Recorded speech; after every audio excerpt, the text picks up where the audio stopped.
Idéalvoyance.fr, coaching de vie spirituelle par téléphone, chat et email présente. Sud Radio, à votre écoute, 16h-17h, Alexandre Delovanne.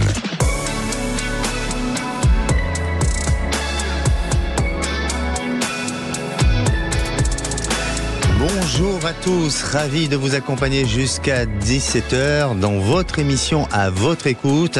Dans cette émission, vous partagez beaucoup de vos expériences, notamment des rencontres d'âmes sœurs. On adore partager ces moments vécus entre âmes sœurs. Et vous, avez-vous déjà rencontré votre âme sœur? C'est notre sujet du jour. Je suis à votre écoute pour toutes vos questions concernant votre devenir. On vous attend au 0826 300 300. Vous pouvez aussi nous contacter depuis notre adresse email à votre écoute @sudradio.fr. Nous sommes bien sûr et comme tous les jours en direct live sur YouTube et depuis notre site internet Sud Radio, et à la réalisation de l'émission, c'est Marie, au standard, Aude et Zach. Sud Radio, à votre écoute, Alexandre Delovanne. Et oui, les rencontres des âmes sœurs, c'est un grand sujet d'un point de vue spirituel. On dit que nous sommes tous des êtres incarnés sur Terre. Chacun sa croyance et chacun a cette possibilité de faire une rencontre, qu'elle soit une rencontre d'âmes sœurs ou d'une autre manière. Mais vous avez cette possibilité, en tous les cas, de faire cette rencontre d'âmes sœurs dans votre vie. La particularité, c'est la rencontre d'une personne incarnée comme vous. Cette rencontre se fait pour vous défier et vous éveiller aussi, afin que votre âme puisse évoluer vers un état de conscience plus élevé. Dans la plupart des cas, l'âme sœur est considérée sur un plan sentimental comme l'archétype du partenaire de vie parfait pour vous notamment. Et tout est une connexion d'âme à âme. Mais comment la reconnaître et ne pas être aussi dans la désillusion ou être face à une relation dont on pourrait penser que c'est notre âme sœur et non pas que ce le soit? Eh bien, on va en parler tout le long de cette émission. Et on commence avec Brigitte. Bonjour Brigitte. Bonjour Alexandre. Bienvenue sur Sud Radio. Merci à vous de m'accueillir. Merci Brigitte. Alors vous êtes du département de l'Aude, actuellement vous êtes retraitée. Est-ce que vous-même vous avez fait déjà la rencontre avec votre âme sœur? Alors oui, il y a 20 ans. Oui. J'ai rencontré quelqu'un d'une façon... enfin, on s'est rencontrés par Internet, mais notre rencontre physique a été un peu particulière, on va dire. C'est-à-dire? A été... mon compagnon, en fait, a fait comme un malaise suite à... Il est monté sur le fauteuil du diable, en fait. Et il a eu une drôle de sensation. Et puis on a continué notre promenade. Et puis après, il a fait comme un malaise. Et j'ai pas voulu le laisser repartir comme ça parce qu'il repartait à moto. Et puis, pardonnez-moi, Brigitte, le fauteuil du diable, c'est quoi exactement? C'est le fauteuil Isis. C'est un fauteuil qui a été, je pense, taillé par l'homme. C'est un lieu dit, un endroit dans un village de l'Aude. Oui. Et en fait, il peut porter certaines choses, on va dire. Ouais. D'accord. Voilà. Intéressant. Je vais aller plus loin dans la recherche. Ça m'interpelle ce que vous me dites là. D'accord, parfait. Oui. Donc il s'est assis sur ce fauteuil du diable. Oui. Et à partir de là, il a fait le malaise. Non. En se levant, il a eu la sensation d'être poussé dans le vide parce qu'il y a un vide là sur le côté et il a eu la sensation qu'on le poussait. D'accord. Et donc, après, on est descendu, on a continué notre promenade et le long de la promenade, c'était un 15 août, il faisait très chaud et il s'est senti mal. Il a le syndrome de Raynaud, donc les doigts tout froids, il tremblait. Il était vraiment pas bien. Oui, le syndrome de Raynaud, c'est un trouble sanguin. C'est au niveau des vaisseaux, c'est ça. Oui, d'accord. Ouais, okay. Mais là, en plus, je veux dire, il tremblait, quoi. Il était vraiment fiévreux, on sentait fiévreux. Et donc, on est rentré à la maison et puis je lui ai proposé un massage avant qu'il reparte. Un massage des doigts? Et puis, non, un massage général. Intégral, Brigitte, quand même. Dis donc, vous allez fort, hein, pour... Oui. Bon, très bien. Oui, mais je voulais le réénergétiser, puisqu'il était quand même mal. Oui, je comprends. Je l'ai très bien énergétisé. Ah, voilà. j'imagine bien, oui. C'était il y a combien de temps, ça? Il y a 20 ans. Bon, parfait. Bon, peut-être qu'aujourd'hui vous êtes toujours en forme, hein, mais bon, sur le moment vous avez. Peut-être que c'est un soin de survie que vous avez fait, tout simplement. Oui. Bon, très bien. Alors à la suite de ce massage, voilà. Bon, on va pas peut-être aller dans les détails, ou sinon vous aurez pu les raconter avec Brigitte Lahaye dans la précédente émission. Voilà, tout à fait. Ok. Et vous êtes ensemble depuis 20 ans? Oui. Incroyable. Incroyable. Oui, non, il fallait qu'on se rencontre. De toute façon, je pense qu'il y avait vraiment quelque chose entre nous d'autres. Mmh. Et alors, toutes ces années vécues ensemble, est-ce que vous avez le sentiment que, il y avait une évidence de vivre ensemble, de s'accompagner dans la vie, de pouvoir partager les choses, ou est-ce que tout simplement cette rencontre a été comme toutes les autres rencontres qu'on pourrait faire? Non, pour moi, c'est pas une rencontre comme ordinaire. Non. D'accord. Pas du tout. D'accord. Et au niveau des caractères, des personnalités, vous avez réussi durant ces 20 ans à bien vous entendre, à avancer dans votre vie? Oui. Oui, c'est quelqu'un de très simple à vivre, très facile à vivre. Moi aussi. Donc forcément, il n'y a pas trop de soucis. Même si avant, j'ai rencontré d'autres personnes et j'étais mariée 2 fois et ça s'est mal fini, on va dire. D'accord. Alors, juste parce que dans les couples, il y a toujours des périodes où parfois on peut avoir des petits conflits, des petites chamailleries, ce qui est normal, sans pour autant que ça soit trop violent. Est-ce que chez vous, ça se résout ou ça se calme à travers un massage? Je plaisante. Bien, alors... Non, le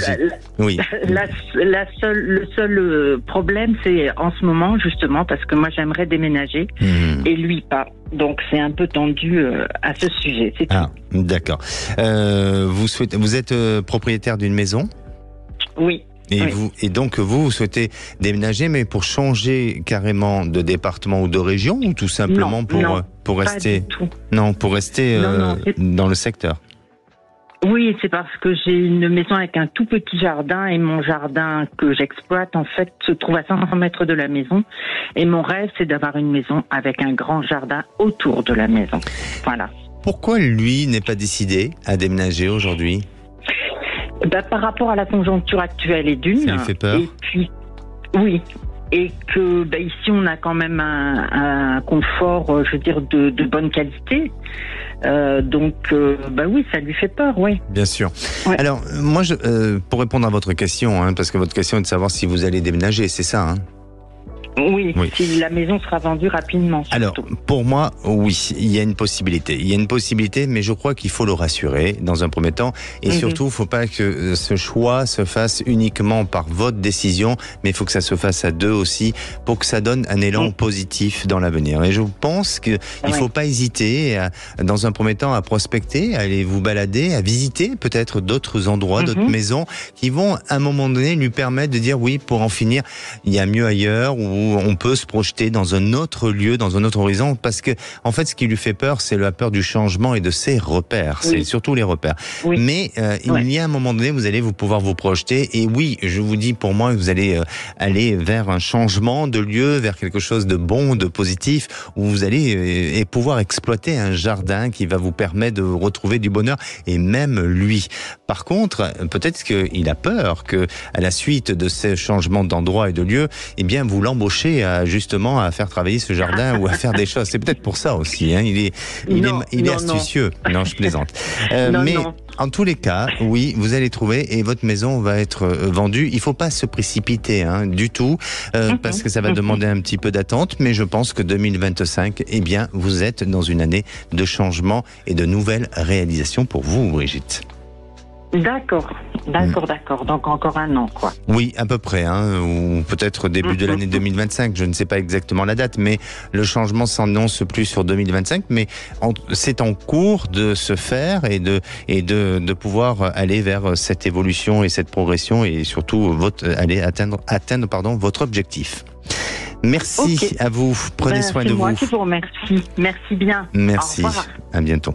Et on se retrouve dans quelques minutes avec Sophia. Sophia a rencontré un homme. Il est artiste peintre. La connexion a été immédiate. C'est une connexion d'âme à âme. Mais comment va évoluer cette relation? La suite, c'est dans quelques instants. Le temps d'une pause.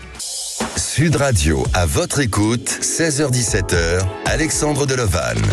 Et de retour sur Sud Radio, merci d'être à l'écoute de cette émission et de votre émission.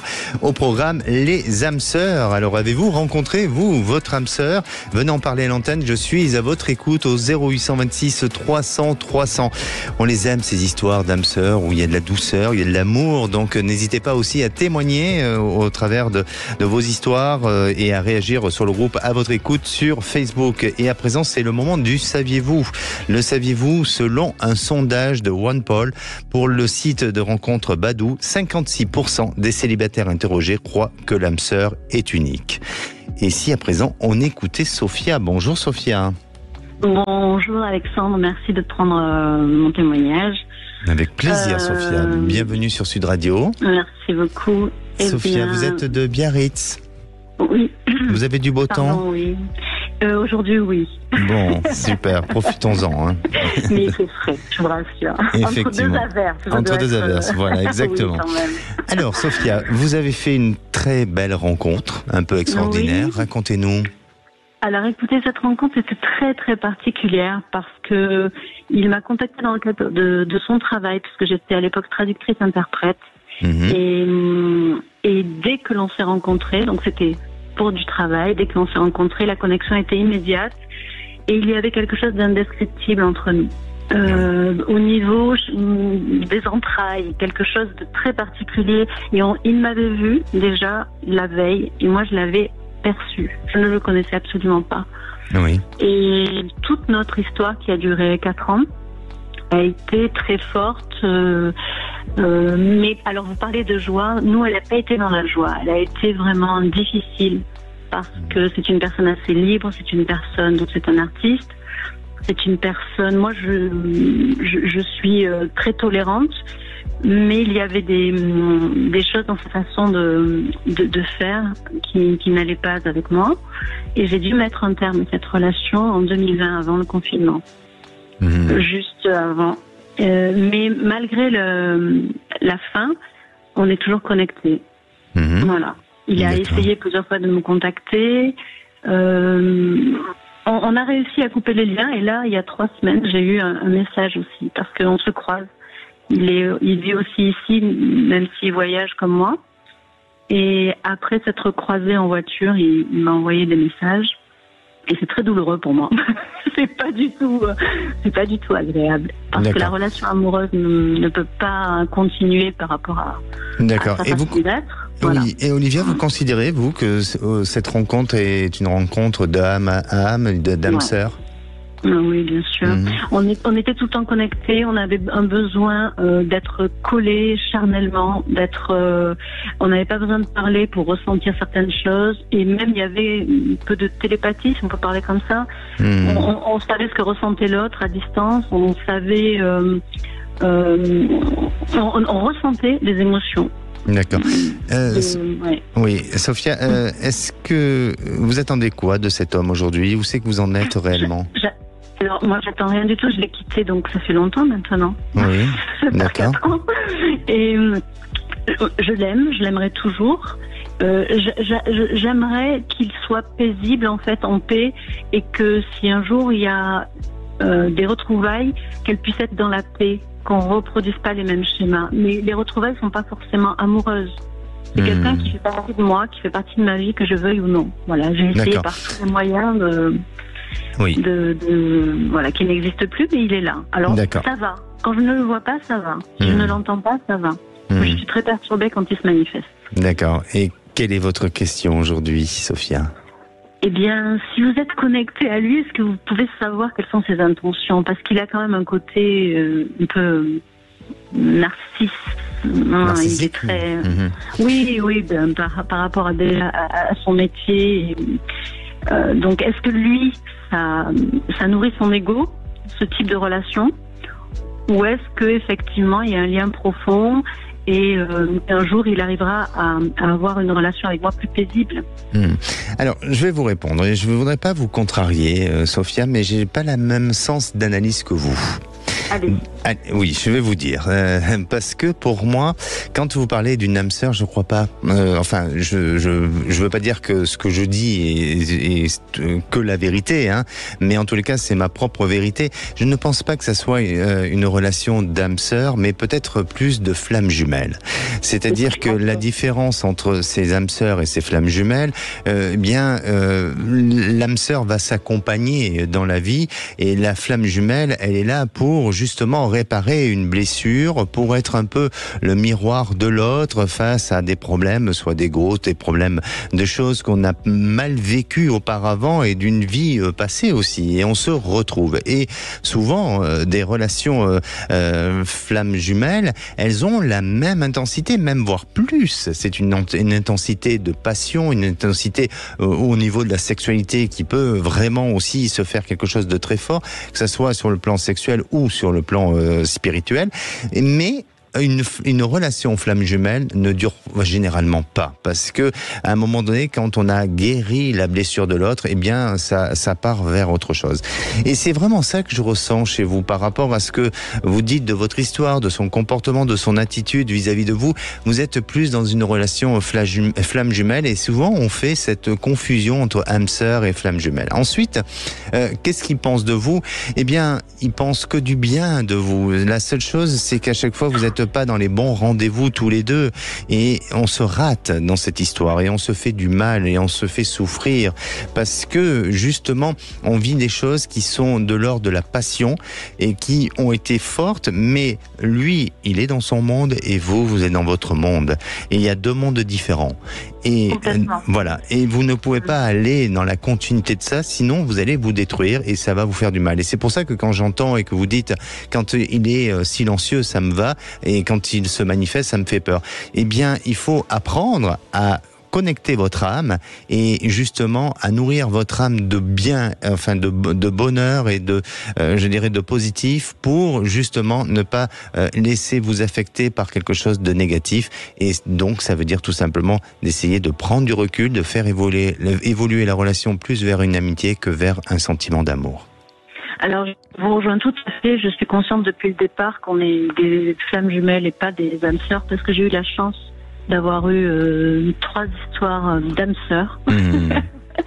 Donc c'est dans la joie, on partage des bons moments. C'est ça, exactement. Et ce que nous partagions tous les deux, c'est vraiment, oui, dans la douleur. Mais là où c'est plus fort et là où c'est très perturbant, c'est que ça me prend au niveau des entrailles. Et il y a un réel manque. Donc oui, effectivement, que j'aimerais être capable de... Vous allez y arriver. Vous allez y arriver progressivement, voilà. Sophia. Excusez-moi. Merci à vous, et puis je vous souhaite une bonne continuation dans vos recherches, dans votre vie, et n'hésitez pas à nous tenir au courant. Très gentil, merci. Et passez une excellente journée. Merci beaucoup, Alexandre. Merci. Et à présent, c'est à vous pour poser toutes vos questions, qu'elles soient d'ordre sentimental, professionnel ou bien sûr sur d'autres sujets. Un seul numéro 0826 300 300. On se retrouve dans quelques instants avec Olivia, après avoir enchaîné plusieurs relations avec des hommes à problème, des hommes violents, voire pervers narcissiques. Eh bien, Olivia a fait une rencontre avec un homme à la fin de l'automne. Restez à l'écoute. Sud Radio, à votre écoute. Alexandre Delovan. Sud Radio, à votre écoute, 16h-17h, Alexandre Delovan.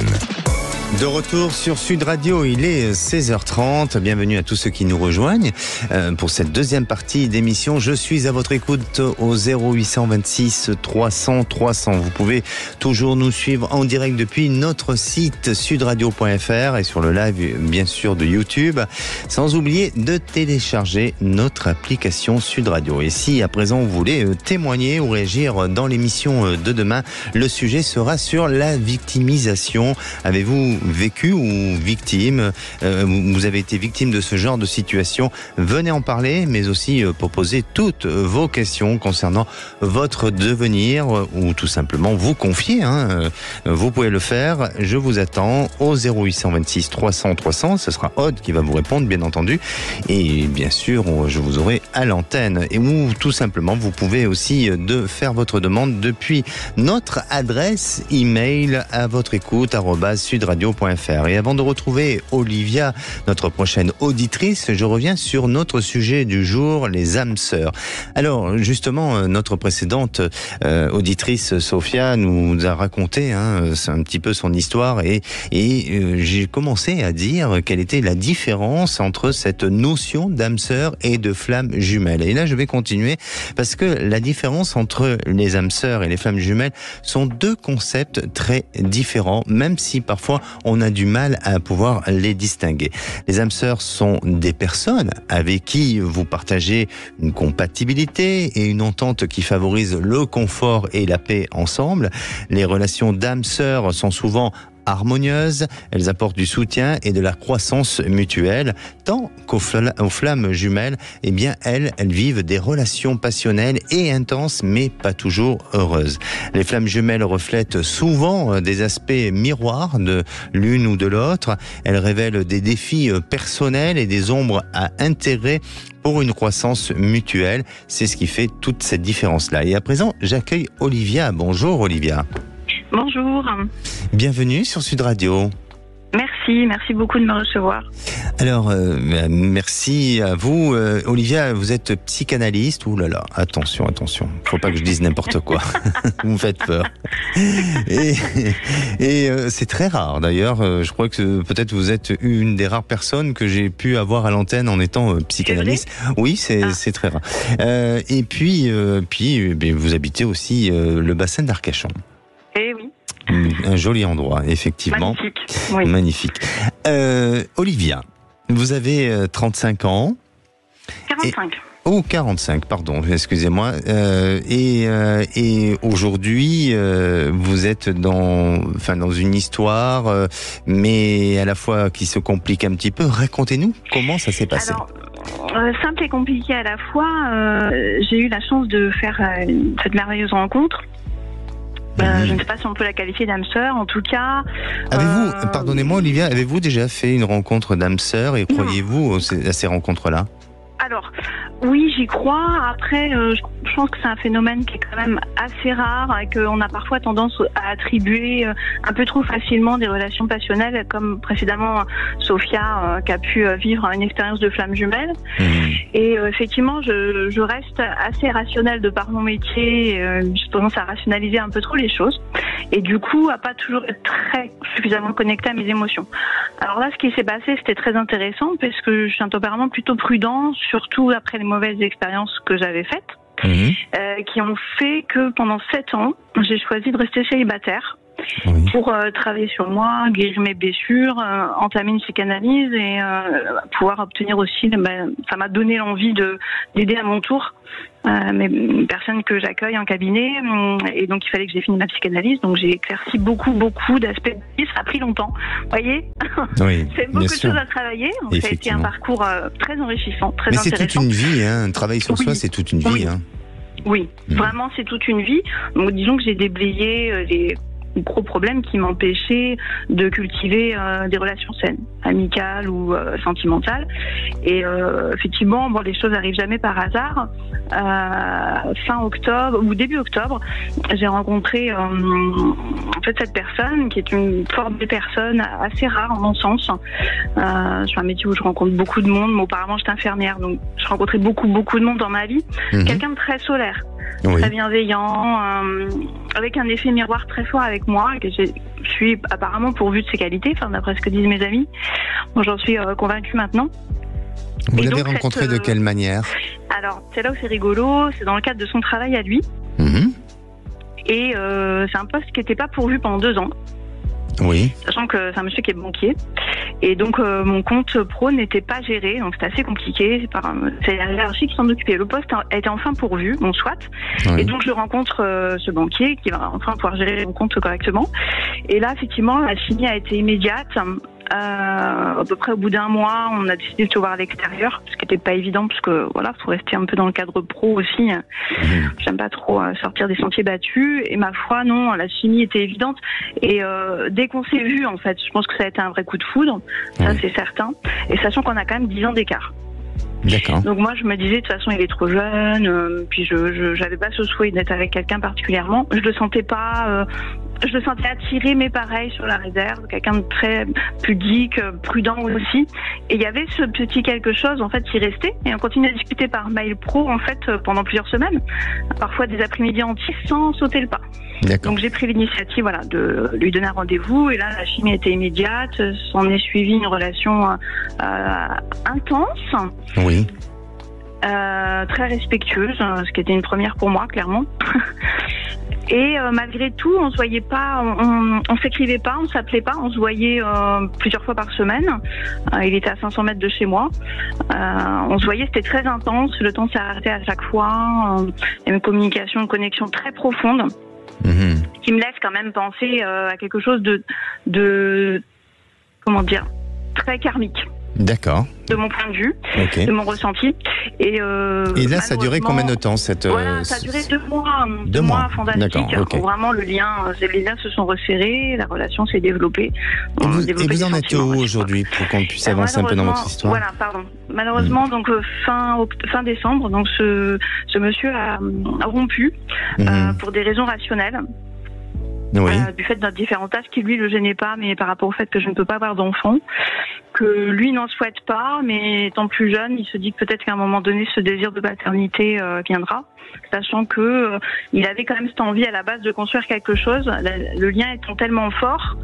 Tout de suite, c'est mis une pression très forte, mais il a su dire qu'il n'était pas prêt. Enfin, il y a une espèce de décalage, en fait, rationnel. Sachant qu'il pleurait. En fait, le jour où il a rompu, il pleurait, ce qui m'a beaucoup touchée. Et moi, en fait, j'arrive pas à me dire que c'est terminé. Ok. Donc aujourd'hui, la relation est rompue. Oui. Est-ce que ensemble, vous avez toujours des contacts ou... Oui. D'accord. Et quelle est votre question aujourd'hui, Olivia? Alors, je me demandais si c'était réellement mon âme sœur, puisque je continue à rêver de lui la nuit, ce qui n'est pas du tout commun pour moi, parce que je me souviens jamais de mes rêves. Je rêve de lui très régulièrement, deux, trois fois par semaine. Et si un jour on sera réunis ou pas. Alors, je pense réellement que cet homme, bon, il a besoin de grandir. Pardonnez-moi, c'est pas du tout un jugement, c'est pas une insulte ou quoi que ce soit, mais il a besoin de grandir. Et je crois que jusqu'à présent, le fait qu'il vous ait rencontré avec une différence d'âge aussi, parce que vous avez 10 ans de différence, l'amour n'a pas d'âge, ça, il n'y a pas de souci. Mais par rapport à son histoire, par rapport à son vécu, il a été peut-être sous influence familiale jusqu'à présent, et il ne s'est pas construit comme il aurait dû se construire lui en tant qu'homme. Le fait de vous avoir... Ah bon, alors super. Le fait de vous avoir rencontré, ça l'a rassuré, ça lui a donné confiance, et à la fois, vous avez été la personne qui lui donne peut-être un nouvel élan pour pouvoir avancer dans la vie, pour se donner plus de confiance et plus de courage et plus de volonté. Et je pense qu'il a été sincère sans être sincère avec vous. Donc, si vous voulez, dans ce qu'il a vécu dans son moment présent, il était dans sa sincérité, mais dans sa projection du futur, il n'était pas dans sa sincérité. Et donc, cet homme a trouvé des prétextes. Bon, après, bien entendu, hein, c'est respectable. Il a peut-être envie d'avoir une famille avec des enfants et tout ça, et ça lui appartient et personne ne peut décider à sa place. Mais je pense qu'il s'est nourri de certains prétextes pour justement, à un moment donné, créer une émotion, créer quelque chose de comme si ça devenait tragique, cette histoire, et qu'il se rendait un peu victime de quelque chose. Et justement, c'est notre sujet de demain, la victimisation. Et donc, pour moi, eh bien, il vous met face à une culpabilité. Alors, ce qui est intéressant, vous, en étant psychanalyste, il faut peut-être justement essayer de sortir de tous ces enjeux-là et de les identifier pour ne pas tomber dans cette notion de culpabilité. Et ensuite, il faut qu'il soit responsable de ses actes, de ses paroles, de ses engagements et qu'il assume tout simplement. Donc, il vous a rencontré parce que vous avez été dans sa vie une personne qui lui a donné confiance, dont il avait besoin si vous voulez, de prendre un élan vers autre chose, et vous allez voir que vous allez lui apporter du positif et que vous allez lui donner chance peut-être à une nouvelle réalisation de vie. Mais en attendant, vous avez été là pour le guérir, et est-ce que c'était une déformation professionnelle, ça je ne sais pas, mais vous avez été une relation un peu pansement. D'accord, je vois. Oui, c'est un petit peu ce que le mental me disait. Moi, je me sentais pas coupable du tout de quoi que ce soit. J'accueille les choses comme elles se présentent. Et si je dois tourner la page, il n'y a pas de souci. Mais comme on s'est recroisés par hasard, il y avait des synchronicités étranges. Et quand on est dans la même pièce, il y a de nouveau cette alchimie très forte. Du coup, ça me questionnait quand même. Ouais. Exactement. N'hésitez pas à nous tenir au courant, Olivia. Oui. Merci beaucoup. Merci à vous. Prenez soin de vous. Et avant de retrouver notre prochaine auditrice, Nicole, je vais vous donner les signes d'une rencontre avec son âme sœur. Alors, vous avez souvent, quand il s'agit d'une rencontre d'âme sœur, vous avez le sentiment d'avoir déjà été avec cette personne auparavant et de l'avoir toujours connue. Vous vivez des sensations plus intenses que d'habitude avec votre âme sœur. Vous avez une façon de penser assez similaire. Vous vous comprenez bien, vous vous sentez à l'aise avec elle. Beaucoup de points communs et complémentaires, même sens de l'humour aussi, vous lui faites facilement confiance, et si votre relation est sentimentale, vous vivez un amour passionnel et puissant. Vous devriez vivre avec elle une des 5 blessures de l'âme pour vous aider à l'apaiser, comme la trahison, le rejet, l'abandon, l'humiliation et l'injustice, et je crois que c'est ce qu'a aussi un petit peu vécu notre précédente auditrice. La parole est à Nicole. Bonjour Nicole. Oui, bonjour Alexandre. Bienvenue sur Sud Radio. Merci beaucoup pour votre écoute empathique et soutien apporté. Oh, merci à vous. Ah oui. Nicole, est-ce que vous avez déjà eu ce sentiment de rencontrer votre âme sœur, ou l'avez-vous déjà rencontré? Alors, j'ai le sentiment d'avoir, en tout cas, ce que moi j'appelais âme sœur, aussi dans le sens de l'amitié. Ça peut se rencontrer ou c'est moi qui comprends? Non, ça peut, très bien. Ça peut être aussi dans le sens d'amitié, c'est pas uniquement dans l'amour. Et donc j'ai la chance, parce qu'à ce moment-là, je pense que c'est quand même une chance, d'avoir 2 amis d'enfance, de la maternelle. Oui. Et que je considère, comme des âmes sœurs, parce que on a les mêmes valeurs, on les partage. Comme vous venez de dire, ça peut être aussi dans les rires, dans l'humour, dans la joie. Aussi, oui, la joie. Et comme je suis native de Bayonne, mais je vis à Toulouse, eh bien, voyez, parfois on peut rester des mois et parfois plus que des mois où on va pas se voir. Oui. Et quand on se voit, c'est comme si c'était la veille. C'est pareil. Exactement. C'est un sentiment, comme si le temps, à chaque fois... il n'y a pas d'impact, et c'est magnifique, quoi. C'est tout lié, c'est tout en douceur. C'est super, quoi. Bien. Nicole, alors vous nous appelez pour votre activité professionnelle, pour savoir s'il va y avoir un prolongement sur votre activité. Vous êtes aide-soignante, c'est ça ? Voilà. Oui. En fait, j'ai été aide-soignante pendant plus de 25 ans au CHU. Et pour des raisons de santé, j'ai dû faire ce qu'on appelle une conversion professionnelle. Oui. Donc, je fais partie toujours du CHU, mais je travaille comme agent administratif. Et il se trouve que la limite d'âge de mon emploi en tant qu'aide-soignante, puisque j'ai eu le bénéfice de garder ce statut, est atteint. D'accord. Donc j'ai fait, Alexandre, une prolongation d'activité. Oui. Et voilà, et j'attends la réponse parce que comme justement ma limite d'âge de mon emploi est atteinte, la question serait est-ce qu'elle va être prise en considération de manière favorable? Oui, qui pourrait amener à une prolongation de combien de temps? Alors voilà, c'est tout nouveau, vous savez, c'est lié aux nouvelles réformes là, sur la retraite. Donc concernant les fonctionnaires soignants, le maximum, alors je sais pas si ça évoluera, mais à aujourd'hui, cette année 2024, le maximum, c'est 2 ans et demi. D'accord. Alors, moi, je vais vous répondre très simplement, et de ce que je ressens, c'est que je sens que votre dossier, ça passe peut-être en commission, mais c'est positif. Je sens une réponse très positive. Donc après, je ne sais pas si c'est jusqu'à la limite des 2 ans maximum, ou si c'est moins. Mais en attendant, je sens que c'est validé. Je sens que vous avez une prolongation et je vous sens pas aller à la retraite tout de suite. Il y a une prolongation de travail qui va permettre de pouvoir compléter s'il manque des trimestres ou en tous les cas avancer par rapport. Voilà. Eh bien, écoutez, oui, pour moi, oui, ça va le faire. Oh, c'est super. Est-ce que vous souhaiteriez éventuellement que je vous laisse ou simplement sur le répondeur que je vous confirme? Ah mais totalement, totalement, vous l'avez devancé parce que j'allais vous le proposer, ma chère Nicole. Mais vous êtes adorable. Mais je vous écoute quasiment tous les jours. Eh ben écoutez, continuez à nous écouter, continuez à rester fidèle à Sud Radio. Merci à vous Nicole et puis merci beaucoup. J'en profite pour vous embrasser. Tiens, et bien voilà. C'est super et puis vous bisou. aussi prenez soin de vous et toute l'équipe. Merci, à bientôt. Et c'est à vous, vous avez besoin de mon ressenti, d'être accompagné dans votre évolution de vie. Et un seul numéro, c'est le 0826 300 300 et je suis là tous les jours pour vous répondre. Allez, on se retrouve dans quelques minutes avec Nathalie. Nathalie a travaillé jusqu'à maintenant dans le secteur des assurances et suite à un décès dans sa famille, elle a fait une dépression. À 50 ans, elle a décidé de passer son bac. Va-t-elle bénéficier d'un surclassement professionnel? Ne bougez pas, on en parle dans quelques instants. Sud Radio, à votre écoute, 16h-17h, Alexandre Delovan. Sud Radio, à votre écoute, 16h-17h, Alexandre Delovan.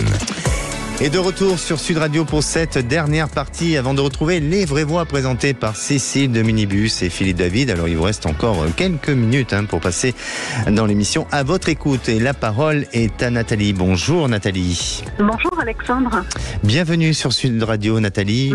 Merci de me recevoir. Merci à vous. Vous avez 54 ans, vous vous appelez des Pyrénées-Atlantiques. Oui. Est-ce que vous-même, vous avez déjà eu un sentiment ou peut-être déjà rencontré votre âme sœur? Non. Non. Non, par rapport à ce que j'ai entendu, non.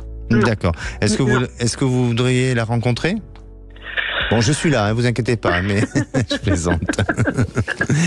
Je réfléchirai. Mais voilà, normalement, il n'y a pas d'effet indésirable quand on rencontre son âme sœur, donc c'est sans danger, et sans modération. C'est pas comme certaines choses que nous pouvons consommer qu'il faut avec modération.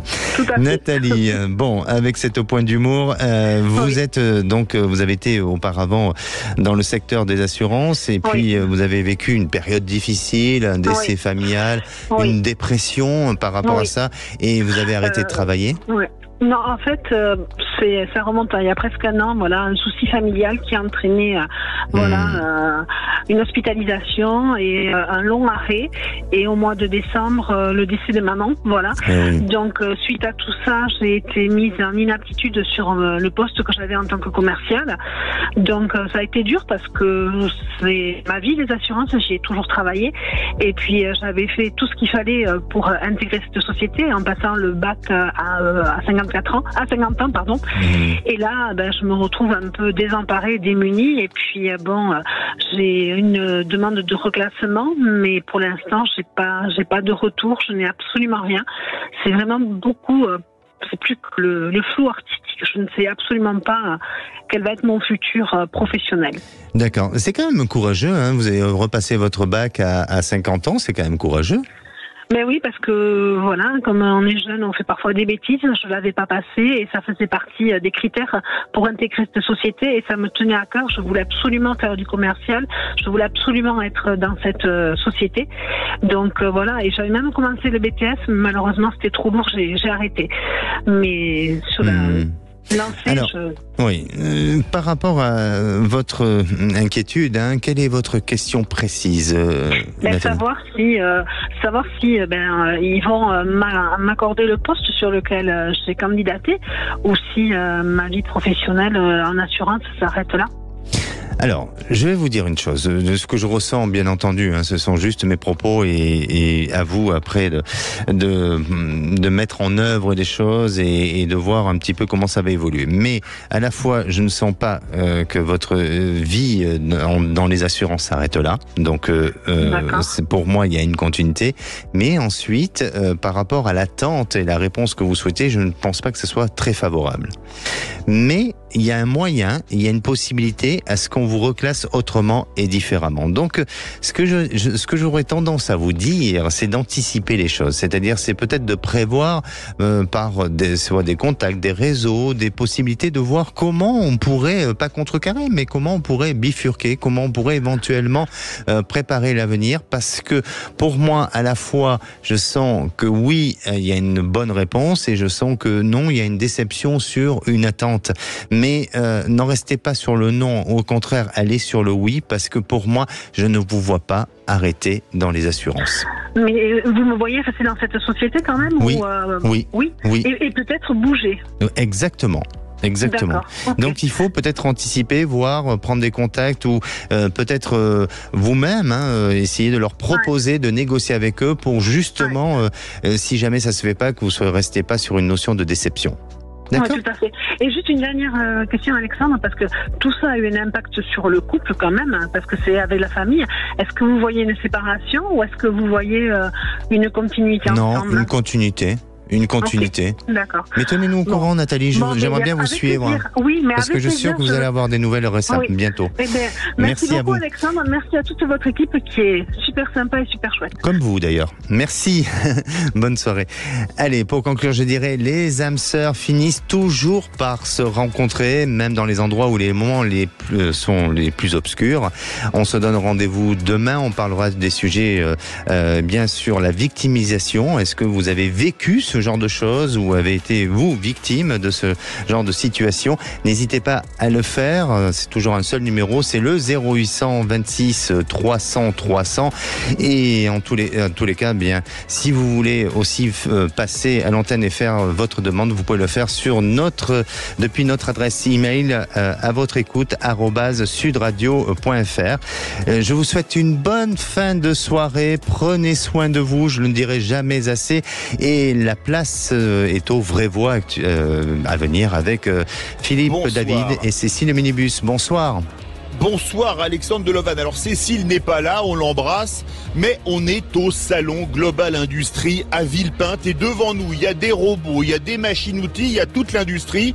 Les dernières délocalisations, c'était le salon de l'agriculture, là c'est le salon de l'industrie. Les deux débats du jour à 17h30. Peut-on réindustrialiser la France? Vous savez qu'on parle de réindustrialiser la France, de gigafactory et tutti quanti. Est-ce que pour vous, on peut réindustrialiser la France? Appelez-nous au 0826 300 300 à 18h35. L'industrie française a-t-elle de l'avenir? Est-ce que pour vous, on peut reproduire en France, mais uniquement de la haute technologie, de l'aéronautique, du spatial? Ou est-ce qu'on refera par exemple du textile? Vous pensez l'un ou l'autre? Appelez-nous au 0826 300 300. Nous aurons des experts purement locaux. Et nos vraies voix du jour, Philippe Bilger, Françoise Degois, et on aura en alternance Julie Boyer et Sébastien Gillet, directeur et directrice adjointe de Global Industrie, et à 19h, spécial emploi dans l'industrie. Restez bien avec nous sur Sud Radio et rendez-nous visite, hall 5-4 à Villepinte, stand X88. Bonne émission. Sud Radio, à votre écoute, 16h-17h. Alexandre Delovan. Avec idéalvoyance.fr, coaching de vie spirituelle par téléphone, chat et email.